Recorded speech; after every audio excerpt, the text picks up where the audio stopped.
My fellow Amazonians, this is Dr. Cho Ayaba. This is my second audio for today. I'm not quite sure of the date of today. Uh, Let me see. Maybe the 13th. Today is the 13th of September. Um, I'm aware that Amazonian citizens were pulled out from hospital in the great state of Bui and executed by the terrorist regime of Cameroon.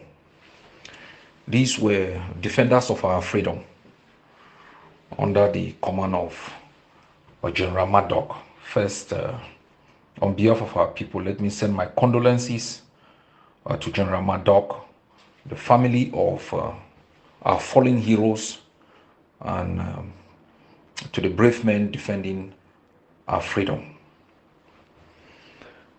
It is not the first time that forces are removed from hospitals, wounded Amazonians, and they are murdered. We've experienced that across the territory. We have also known that the terrorist regime has attacked medical vans suspected of transporting wounded soldiers. As far back as the 19th century, an international treaty was signed to protect hospitals and medical installations from military activities. And wounded soldiers were also granted protection. They are granted protection under the Geneva Convention. I think it's probably Rule 12 or Article 12. And there is also an additional protocol. And this practice has become customary practice under international law.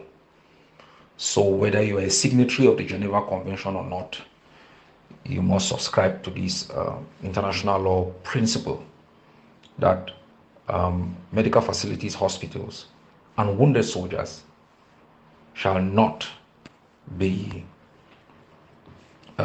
maltreated, and they must be treated even by enemy forces if these soldiers are captured. We know for fact that Cameroon does not respect any international law, and we know that the international community has remained silent to the crimes that Cameroon continued to commit in Amazonia, including the crime of genocide. We know hospitals have been attacked, schools have been attacked, thousands of villages razed to the ground. All these are war crimes, have massacres, systematic torture that constitute crimes against humanity. This has not only taken place in the last 5 years, it has been the practice as a matter of policy by Cameroon to commit these crimes, whether students are summarily killed or they drop grenades in crowds of peaceful demonstrators, chopping the limbs and arms of unarmed civilians, or they capture thousands of our people, transport them to their capital, and subject them to systematic torture. Let everybody know that torture is a crime that has universal jurisdiction in terms of prosecution. That means if authorities of Cameroon are arrested anywhere, they can be tried for committing the crime of torture. That's exactly what has happened to even somebody like late Pinochet of Chile. Let our people who understand that the practices of Cameroon, summary execution, and harassment, torture, are crimes that can and should be prosecuted under the ICC, or an ad hoc criminal tribunal can be set up to investigate and hold those responsible accountable. These are serious breaches of international law that has been ignored because of the complicit nature of the international system with the regime in Yaoundé. But the essence of my message is this: I am informed and I'm aware that hospitals, medical facilities charge our forces high amount of money for the treatment of wounded soldiers. Let's think about it this way. These are vibrant men and women who've abandoned everything, carried out arms to defend an independence they did not declare, they did not restore, they did not assert. Voluntarily, without pay, continuous sacrifices on a daily basis to protect Amazonia, to defend our freedom, to give us hope, and to bestow on us once in our miserable existence respect and dignity. And when they are wounded, even accepting them into medical facilities, they are asked to pay. I want to make this absolutely clear from today, and I have communicated this to forces. No wounded soldier shall pay any amount of money to any medical installation or facility within the territory of Amazonia before they are treated, or even after they are treated.